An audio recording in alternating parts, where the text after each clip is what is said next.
देखो अब आ जाते हैं हम लोग हमारे इस टॉपिक पर, जो कि है आपके पास एको। नया टॉपिक है बिल्कुल। और अगर एको की बात करी जाए तो एको के बारे में आप लोगों ने शायद इससे पहले पढ़ रखा होगा या सुना होगा। तो एको में वैसे हम लोगों ने कल डिस्कस की थी काफ़ी सारी चीज़ें, एक बार फिर से उसको फटाफट से रिकैप कर लेते हैं। एको का मतलब होता है कि जब भी कोई सोर्स हमारे पास साउंड को प्रोड्यूस करे और वो साउंड लिसनर, मतलब जो आवाज़ को सुन रहा है, ठीक है, उससे कोई ऑब्स्टेकल है, पहले वो सोर्स से निकलने वाला साउंड जाके ऑब्स्टेकल से टकराए, फिर रिफ्लेक्ट होकर के वापस आकर के लिसनर के कानों तक पहुंचे, तो उसको क्या सुनाई देगा? उस आवाज का एको सुनाई देगा। तो echo is a type of reflected sound. ठीक है, एको क्या हो गया मेरे पास? साउंड का एक रिफ्लेक्शन का टाइप हो गया, ये ओरिजिनल साउंड नहीं है। अब एक जो कंफ्यूजन की हम लोगों ने बात करी थी कल, वो ये था कि एको से जो मोस्टली हमारे दिमाग में जो वर्ड आता है वो तो है कि आवाज गूंज रही है। अब आवाज का जो गूंजना है, ठीक है, वो बात सही है कि एको को हम कहते हैं आवाज गूंजती है, बट एको के साथ साथ एक टर्म समझनी और जरूरी है, वो है रेवर्बरेशन।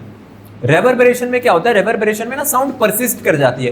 परसिस्ट करने का मतलब है कि अब जैसे अभी हम लोग एक बंद कमरे में बैठे हुए हैं, तो यहाँ पर ना आपके पास मल्टीपल रिफ्लेक्टिंग सर्फेसेस है, मल्टीपल, एक नहीं है, बहुत सारी हैं।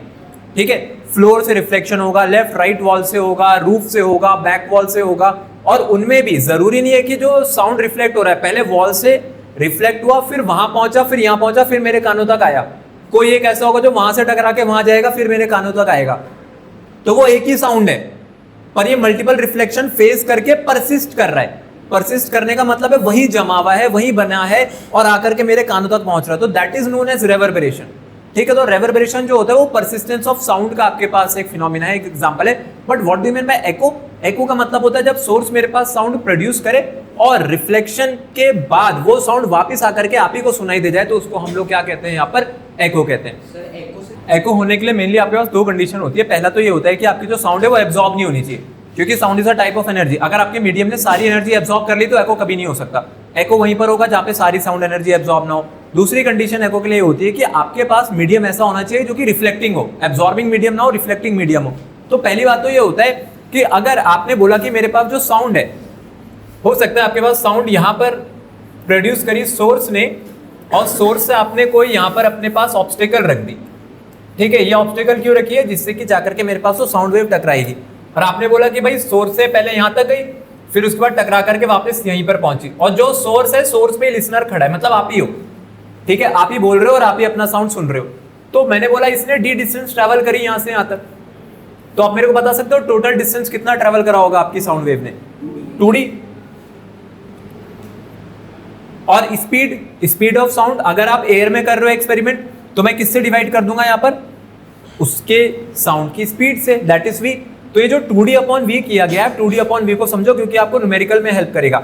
अब हम लोगों ने जब एक्सपेरिमेंटली ये वैल्यू कैलकुलेट करी कि एको सुनने के लिए कितने समय का मेरे पास गैप होना चाहिए, टाइम फ्रेम या टाइम गैप होना चाहिए, तो 0.1 सेकेंड।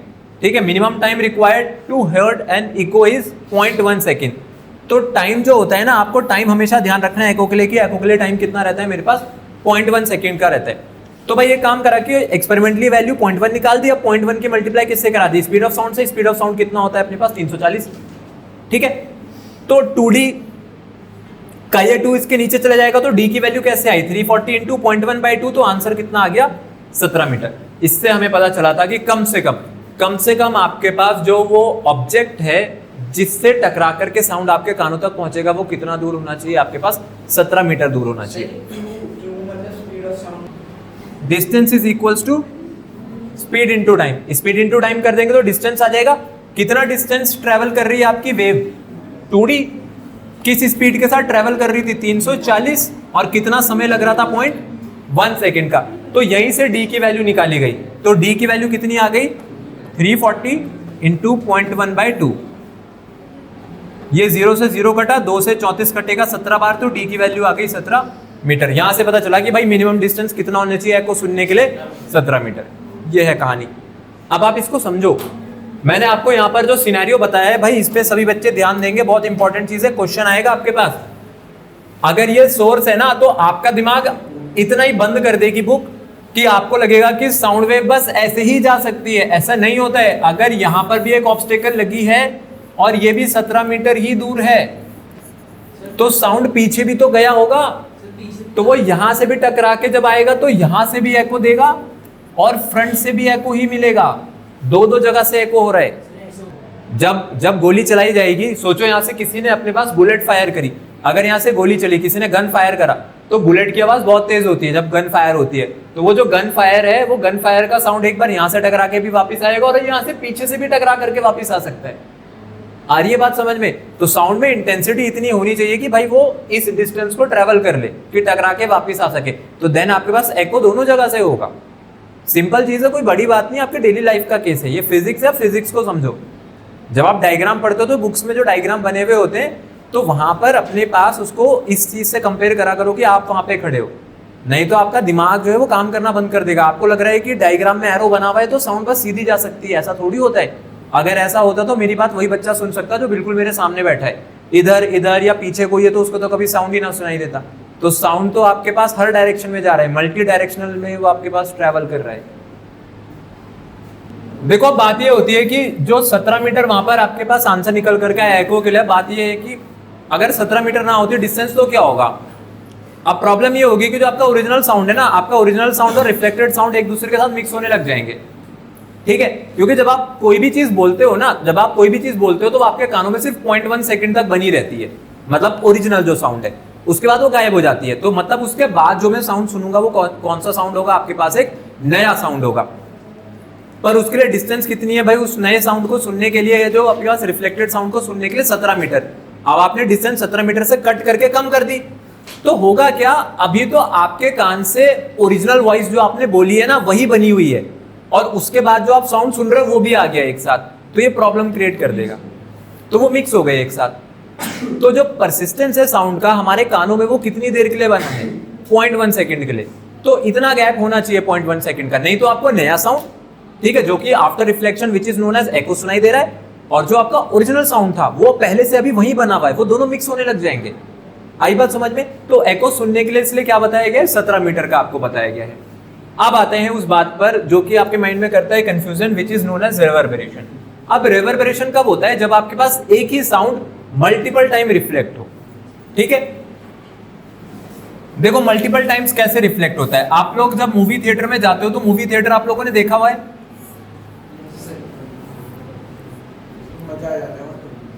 बिल्कुल मजा तो बहुत आता है।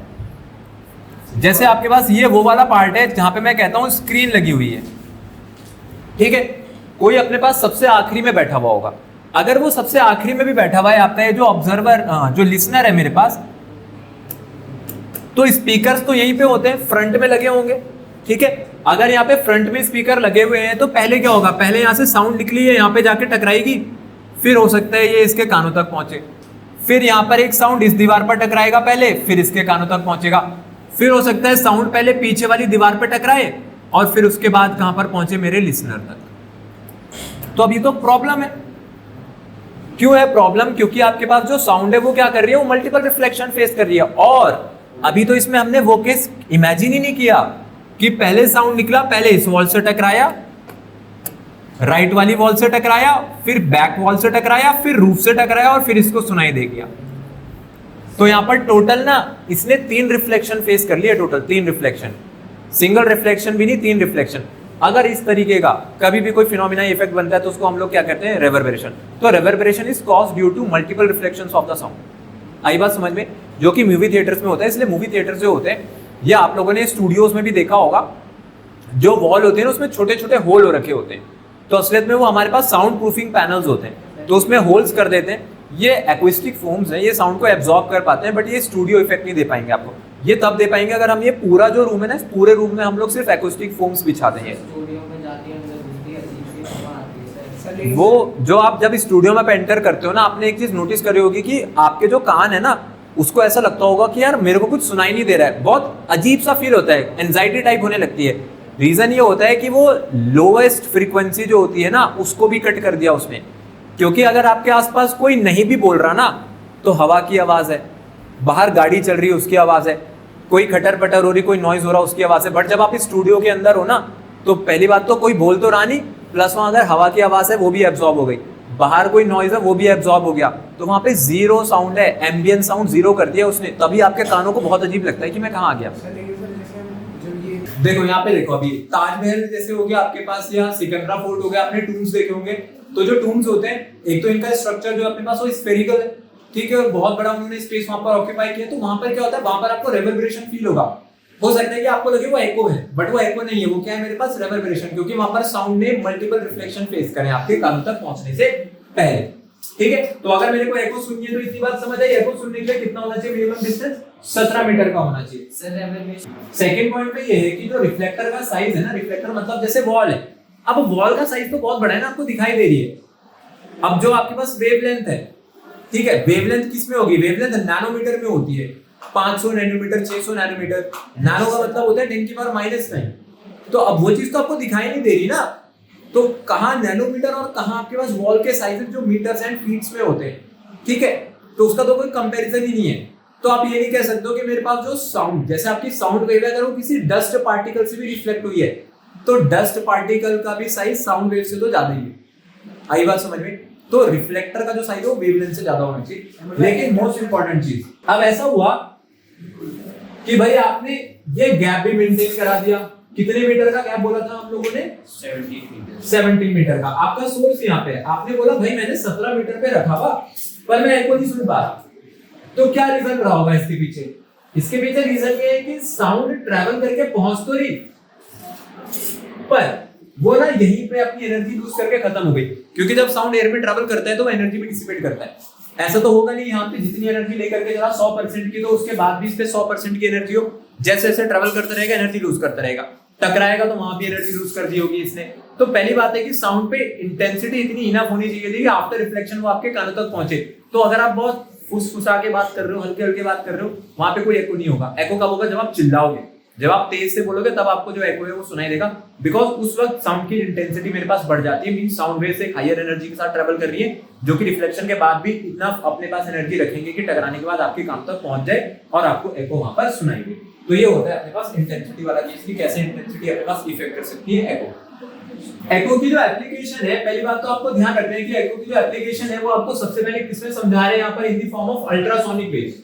ठीक है, अल्ट्रासोनिक वेव्स में जैसे डॉल्फिन्स होती है ना, तो डॉल्फिन्स भी अपना जो शिकार पकड़ती है, और जो बैट होते हैं मतलब जो चमगादड़ होते हैं भी जो अपना शिकार पकड़ते हैं, ये उसके लिए अल्ट्रासोनिक्स यूज करते हैं।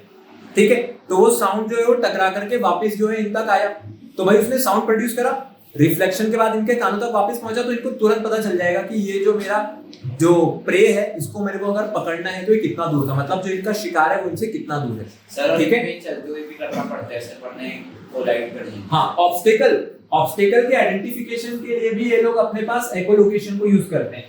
ये जो प्रोसेस है, इस प्रोसेस को हम लोग क्या कहते हैं अपने पास, एकोलोकेशन कहते हैं। मतलब विद द हेल्प ऑफ एको आप ऑब्स्टेकल को आइडेंटिफाई कर रहे हो। ऐसा ना हो कि भाई जो अपने पास चमगादड़ है किसी चीज से टकरा जाए या डॉल्फिन्स किसी चीज से टकरा जाए, तो ये एकोलोकेशन को यूज करेंगे ऑब्स्टेकल्स को सेंस करने के लिए। शिकार तो पकड़ेंगी पर ऑब्स्टेकल्स को भी सेंस करेंगे, और किसका सहारा ले रहे हैं? साउंड वेव्स का सहारा ले रहे हैं। एको रेंजिंग को यहाँ पर यूज कर रहे हैं हमारे पास। तो मेन बात है कि आप यहाँ पर एको लोकेशन को समझो। तो एको लोकेशन में हमारे पास यहाँ पे दो जानवर है, कौन से हो गया? एक तो बैट हो गया, दूसरा आपके पास यहाँ पे डॉल्फिन है। ठीक है, अब जो अल्ट्रासोनिक यूज हुए, बताओ अल्ट्रासोनिक की क्यों यूज करें? एक तो सबसे पहली बात है कि अल्ट्रासोनिक बहुत लंबी डिस्टेंस तक जा सकते हैं। They can be confined to a narrow beam. What do you mean by narrow beam? जब क्या साउंड वेव्स ट्रैवल करती है, तो साउंड वेव्स जैसे जैसे दूर जाती रहेंगी ना, अपने पास इनका जो एरिया है जो ये कवर कर रही है, ये बढ़ता जाता है। बट अल्ट्रासोनिक्स के पास एक बहुत अच्छी खासियत होती है कि अपने पास ये जो बीम है, जो यहाँ पे साउंड वेव जा रही है ना, ये ज्यादा चौड़ी नहीं होंगी, ज्यादा स्कैटर नहीं होंगी, तो नैरो बीम बन करके ट्रैवल करती है और लॉन्ग डिस्टेंस तक करती है, और ये जल्दी से किसी भी मीडियम में अपने पास एब्जॉर्ब नहीं होती है। तो इससे होगा क्या, ये ऑब्स्टेकल तक या फिर अपने शिकार तक बहुत इजीली अपने साउंड वेव्स को पहुंचा लेंगे, और इकोलोकेशन के थ्रू वापस सेंस भी कर लेंगे कि कहां पर अपने पास इनका जो शिकार है वो। हाँ, दूसरा आ जाता है एको का जो यूज है हमारे पास, वो है सोनार। अब सोनार की फुल फॉर्म होती है साउंड नेविगेशन एंड रेंजिंग। तो साउंड नेविगेशन एंड रेंजिंग पे आ जाते हैं। अब बात करते हैं टाइटैनिक की। तो टाइटैनिक मूवी तो सभी लोगों ने देखी होगी, है ना? जबरदस्त मूवी थी बहुत। नहीं देखी आप लोगों ने टाइटैनिक? देखी है? नहीं देखी? स्नेल नींद में है इसलिए उसे लग रहा है नहीं देखी, तो उसने देखी है। तो देखो जो टाइटैनिक थी, टाइटैनिक में आपने देखा होगा टाइटैनिक क्यों डूबा था, बताओ? आइसबर्ग से टकरा गया था। साउंड प्रोड्यूस हुई, आइसबर्ग से टकराएगा और आपकी शिप तक वापस पहुंचेगा। तो आपकी शिप को पता है कि वो जो साउंड वेव फेंक रहा है, उस साउंड वेव की अपने पास स्पीड कितनी है। ठीक है, और उसे ये भी पता चल जाएगा कि किस स्पीड के साथ ये गया था और कितने टाइम में आया। अगर आपको स्पीड और टाइम पता है तो ऑटोमेटिकली आपकी मशीन एक फॉर्मूला लगाएगी। डिस्टेंस का फॉर्मूला क्या होता है? d/2 speed into time. Distance का फॉर्मूला क्या होता है मेरे पास? Speed into time. तो इससे क्या कैलकुलेट कर देता था शिट कि भाई कितना दूर है कोई आइसबर्ग, ठीक है। तो ये होती है साउंड नेविगेशन एंड रेंजिंग की कैसे इस्तेमाल होती है, स्पीड और टाइम। उसको ओरिजिनल डेप्थ पता चल जाती थी। डेप्थ के लिए तो हर जगह ही है वो तो। अब यहाँ पर ये भी है, सोनार आपके पास है, ये ट्रांसड्यूसर है, इसने साउंड वेव प्रोड्यूस करा, ये अल्ट्रासोनिक पल्सेस है, ये गहराई नापने के लिए है, समुद्र की गहराई नापने के लिए। ये यहाँ से टकरा करके वापस आई, तो इसको ये तो पता है ना, मशीन को पहले से ही पता है कि मैं जो साउंड वेव फेंक रही हूँ उसकी स्पीड कितनी है, ठीक है, क्योंकि जिस कंपनी ने बनाई है उसने उसकी स्पीड भी फिक्स करी हुई है वेव की। सर ये हमेशा अप्रॉक्स में होगा ना सर, क्योंकि ठीक है। तो सोनार आपको समझ आया, सोनार कैसे काम कर रहा है? साउंड वेव प्रोड्यूस हो रही है भाई, टकरा करके वापस आ रही है, और जो अपने पास डिटेक्टर है वो वहां पर सेंस कर ले रहा है। तो ये यहाँ पे फॉर्मूला भी उन्होंने लिख करके दे दिया कि d की वैल्यू कितनी हो गई, vt/2।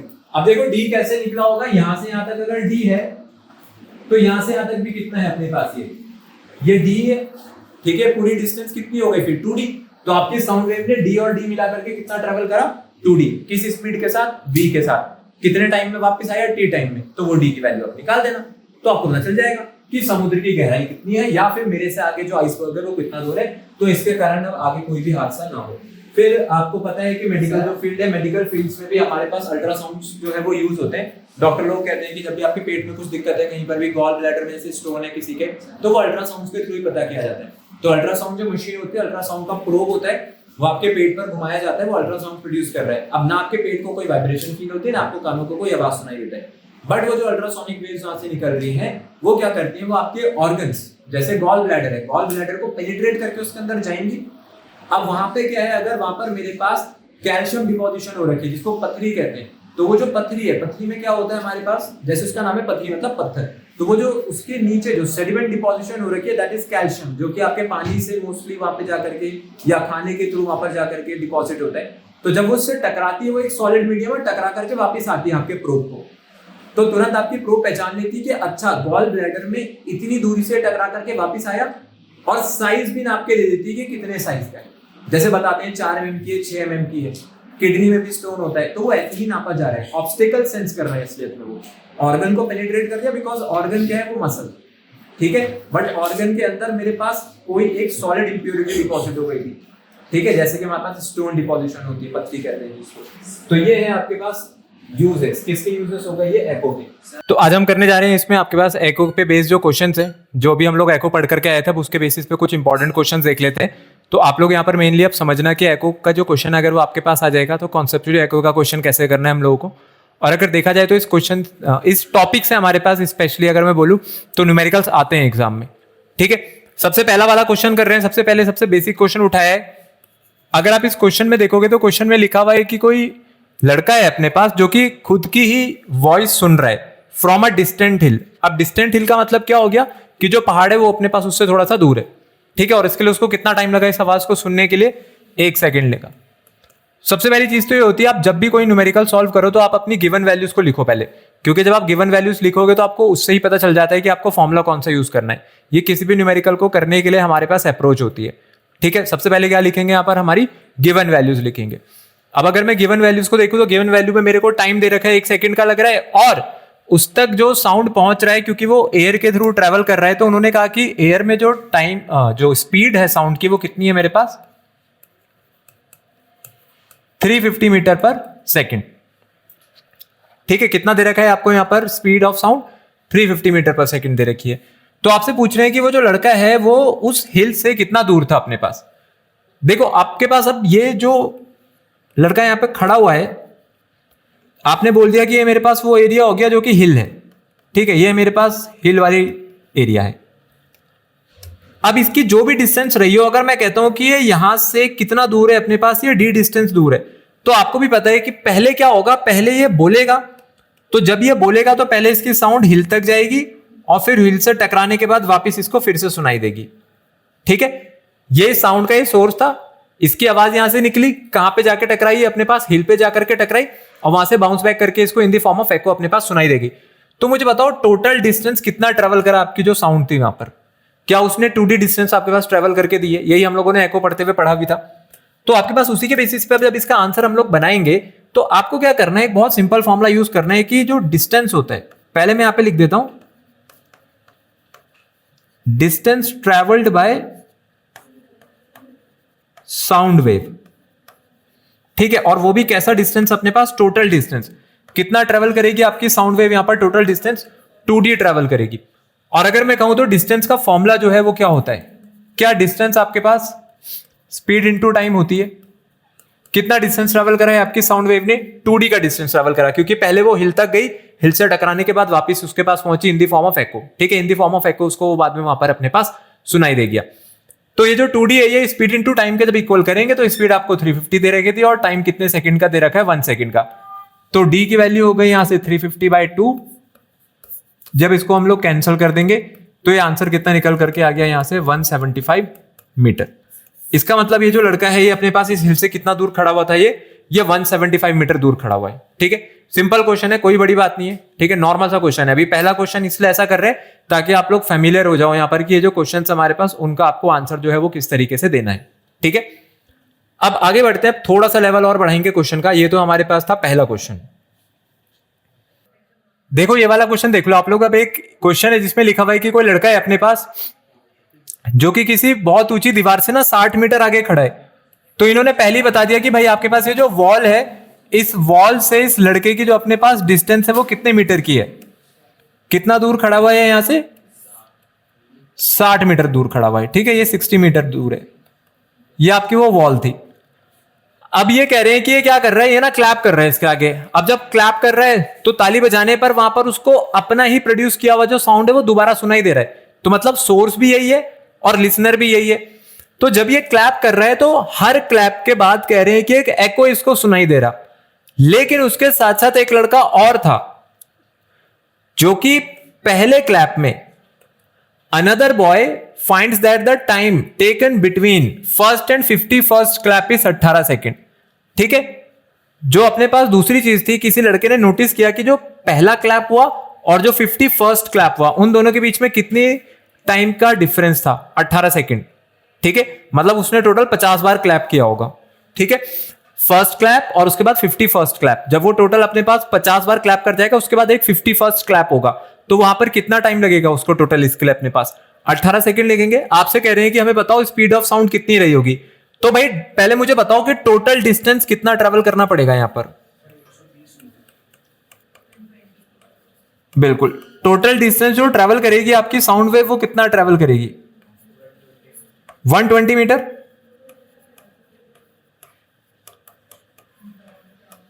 ठीक है। आपने क्या बोला कि कितना ट्रेवल करेगी 120 मीटर। तो अब जब ये क्लैप कर रहा था ना, तो ये लगातार जैसे अपने पास क्लैप किए जा रहा है, तो इसने टोटल कितने क्लैप्स कर दिए वहां पर, 1 से लेकर के 51 है, ठीक है। फर्स्ट और 51st क्लैप के बीच में जो डिफरेंस है वो कितना है मेरे पास, 18 सेकंड का है। तो मेरे को आप लोग ये बताना कि यहां पे टोटल क्लैप्स हुए कितने होंगे, टोटल क्लैप्स 50 हुए होंगे। क्या ये बात सही है या नहीं? बिल्कुल। जैसे अब 1 से 50 तक अगर आप देखोगे तो वो नंबर बड़ा है। इसको एक काम करते हैं, मैं आपको एक छोटा सा एग्जांपल देता हूं। छोटा सा एग्जांपल मतलब ये है, देखो आपके पास यहां पे कुछ नंबर्स लिख रहा हूं मैं, 1 2 3 4 5। वैसे तो अब ये कोई बड़ी बात नहीं है। क्यों नहीं है बड़ी बात, आप मेरे को बताओ। अगर मैं 1 से लेकर के 11 तक चल जाऊं तो टोटल कितने नंबर लिखे हैं मैंने यहां पर, टोटल ये टोटल 11 नंबर लिखे हुए, ठीक है। टोटल कितने नंबर लिखे हुए मैंने यहां पर, 11। तो फर्स्ट क्लैप और 11th क्लैप, फर्स्ट क्लैप और 11th क्लैप के बीच में आपको कुछ वहां पर डिफरेंस दे देंगे। लेकिन ऑब्वियस सी बात है कि जो 11th क्लैप हुआ होगा, 11th क्लैप का जो एको है, ठीक है, वो तो अभी तक नहीं आया होगा, क्योंकि उन्होंने किसके बीच में डिफरेंस दे रखा है वहां पे, फर्स्ट और कौन सा है, 51st। तो फर्स्ट और 51st जो क्लैप है इसके बीच में टोटल क्लैप्स कितने हुए होंगे। जैसे 1 से 11 के बीच में अगर मैं देखूं तो 1 से लेकर के 10 तक नंबर आ गए, तो फर्स्ट क्लैप और 51st क्लैप के बीच में टोटल कितने क्लैप्स हुए हैं यहां पर, 50 क्लैप्स हुए हैं, ठीक है। जिसकी वजह से वो एको जो है उसको सुनाई दे रही है।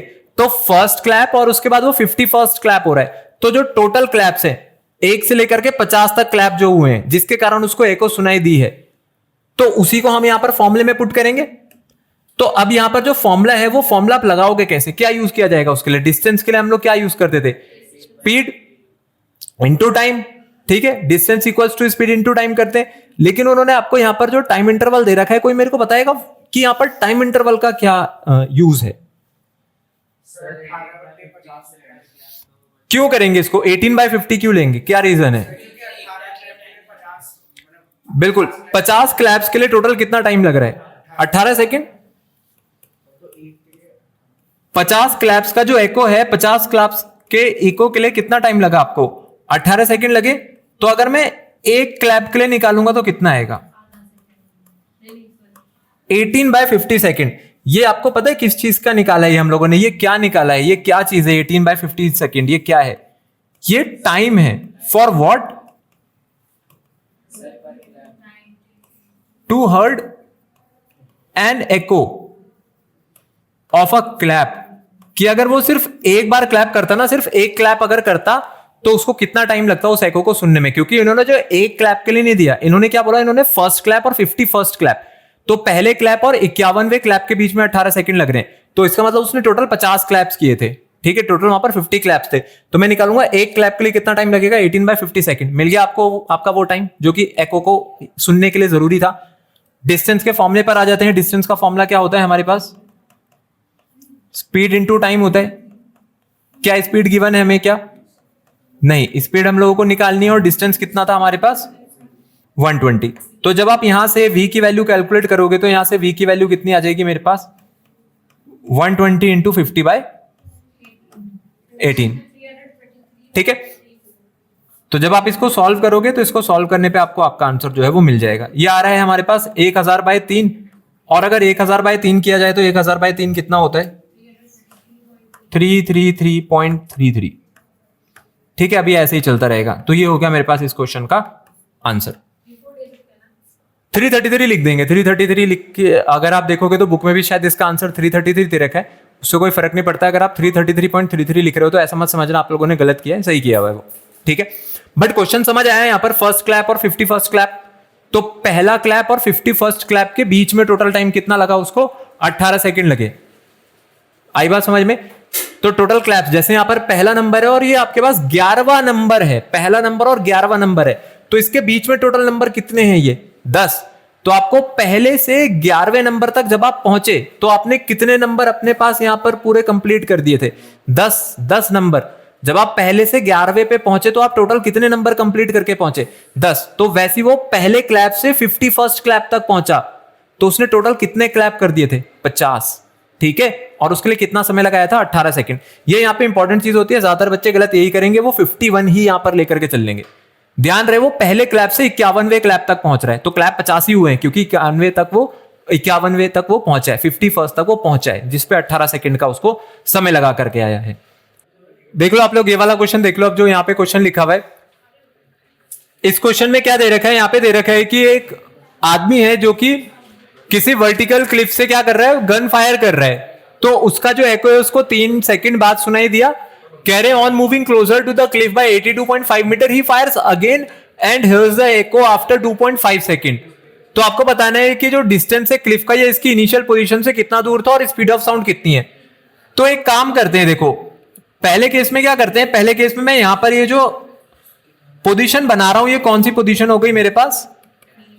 ये इनिशियल पोजीशन हो गई, ठीक है। अब इसने गन फायर करा होगा तो गन फायर होने के बाद क्या कर रहा है? वो किसी क्लिफ से जाकर के टकरा रहा है। आप बोल दो कि ये मेरे पास वो क्लिफ वाला एरिया है, ठीक है। यहां से टकरा करके इसको साउंड जो है वो वापस सुनाई दिया। पहले केस में एको सुनने के लिए जो समय दे रखा है आपको, वो कितना दे रखा है मेरे पास? 3 सेकंड, ठीक है। पहले केस में जो एको है वो कितनी देर बाद सुनाई दिया गया? वहां पर 3 सेकंड बाद। लेकिन अब पता है क्या हो गया? अब ये ना थोड़ा सा पास चला गया। किस तरफ? क्लिफ की तरफ चला गया। तो मेरे पास जो इनिशियल पोजीशन थी अब वो चेंज हो गई है। ये कौन सी पोजीशन हो गई आपके पास? इसकी न्यू पोजीशन, ठीक है। और कितना डिस्प्लेस हुआ ये अपनी ओरिजिनल पोजीशन से? देखो कितना लिखा हुआ है इसका डिस्प्लेसमेंट अपनी ओरिजिनल पोजीशन से, बताओ। On moving closer to the cliff by 82.5 metre. इसका मतलब बिल्कुल यहां से यहां तक की जो डिस्टेंस है कितने मीटर की है मेरे पास? ये 82.5 मीटर है, ठीक है। इनिशियल पोजीशन से नई पोजीशन की तरफ कितना मूव करा वो, 82.5 मीटर मूव करा, ठीक है। तो आपको बताना है कि भाई जो टोटल डिस्टेंस है वो टोटल डिस्टेंस कितनी थी, मतलब इनिशियली कितना दूर खड़ा था क्लिफ से। आप एक काम करो, आपको ये डिस्टेंस नहीं पता ना, आप ये डिस्टेंस कितनी मान लो, आप ये डिस्टेंस x मान लो, ठीक है, कोई फर्क नहीं पड़ता। मेरे को नहीं पता कि ये न्यू पोजीशन से कितना दूर है, मैं कहता हूं भाई ये तो x मीटर दूर है, ठीक है। पहला सिनेरियो लेकर के चलते हैं। पहले सिनेरियो में मेरे को बताना कि जो आपके पास जो केस 1 बनेगा, केस 1 क्या बनेगा, कितनी देर बाद सुनाई दे रहा है एको। केस 1 में जो टाइम है फॉर एको हर्ड, कितनी देर बाद सुनाई दिया गया इसको एको, 3 सेकंड बाद सुनाई दिया गया, ठीक है। मेरे को बताना डिस्टेंस कितना ट्रेवल किया होगा आपकी साउंड वेव ने।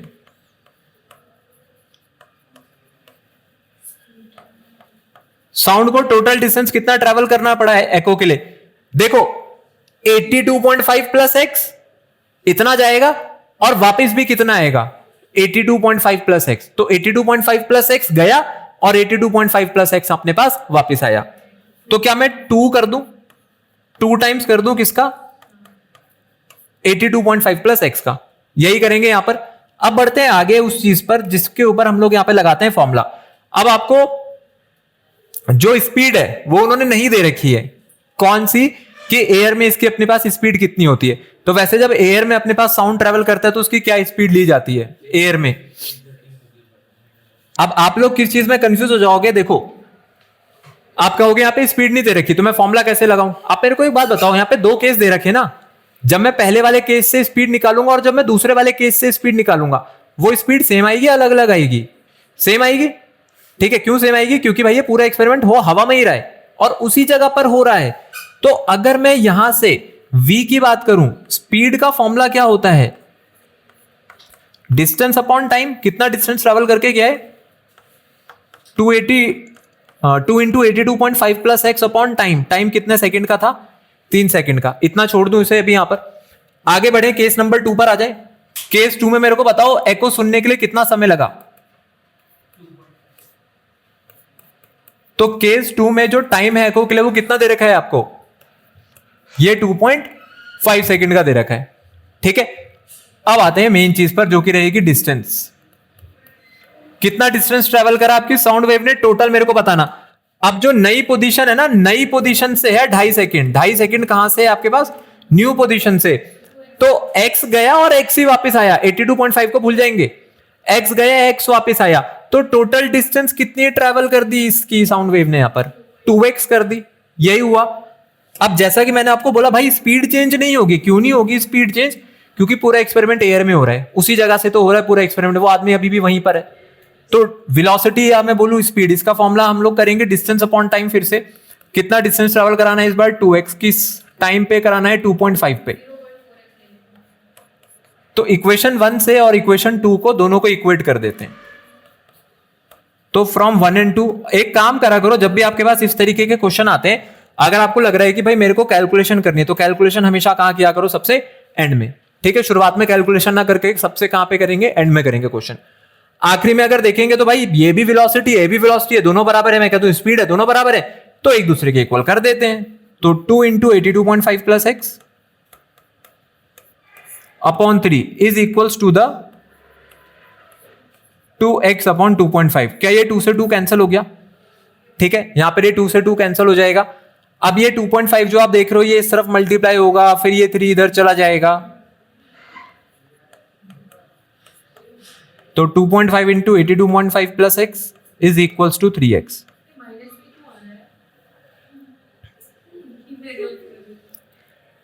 करते हैं अभी सॉल्व, आपने कुछ गलत कर दिया होगा।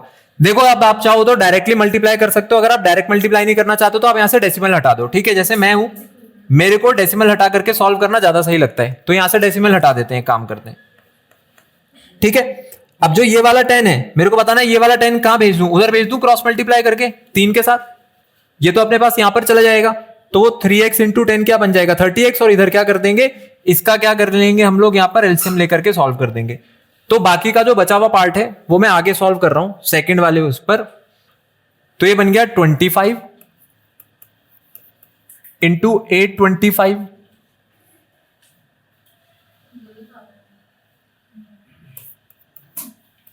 Bye 10 plus X is equal to, देखो क्या था वो 10 उधर चला गया, 3 के साथ कितना बन गया वो उधर जाकर के 30, यही हुआ। अब यहां पे एलसीएम लेंगे तो कितना बनेगा ये 825 plus 10x upon 10 is equals to कितना आ रहा है अपने पास, ये 30x आ रहा है। अब फटाफट यहां पर कैंसिल करते हैं जो जो अपने पास कैंसिल हो रहा है, 5 5 जा और ये 5 6 जा, और वैसे यहां पर ये कट गया 5 2 जा, तो आखिरी में आपके पास बचा 825 plus 10x is equals to 2x। तो 825 is equals to 2x minus 10x कितना हो गया माइनस का 8x, क्या अरे हाँ 12x, नहीं नहीं मैंने तो मल्टीप्लाई गलत कर दिया, मैं तो और भी तेज हूं। तो 825 की वैल्यू किसके इक्वल आ गई है यहां पर 2x के इक्वल आ गई। ठीक है भाई, अब कैंसिल करेंगे यहां पे सीधा सीधा, 2 4 जा 8, 2 1 जा 2, 2 2 जा 4, 2 और 0.5, तो x की वैल्यू कितनी आ रही है 412.5। क्या ये मेरा आंसर है क्या 412.5 आपका आंसर है? आपका आंसर क्या होगा, x में अभी कुछ जोड़ना पड़ेगा आपको, कितना जोड़ना पड़ेगा x में और 82.5, क्योंकि ये तो x की वैल्यू है, वो आदमी 82.5 और दूर है अभी।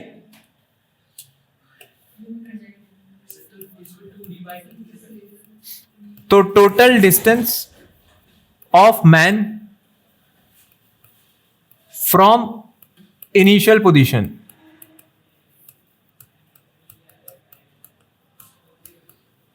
टुवर्ड्स क्लिफ, ठीक है, अगर इसकी ओरिजिनल पोजीशन से निकाला जाएगा तो कितना आएगा 412.5 तो था, तो 412.5 तो आ ही रहा है। 412.5 में क्या बोला मैंने आपको, कितना और जोड़ना पड़ेगा आपको 82.5 और जोड़ना पड़ेगा।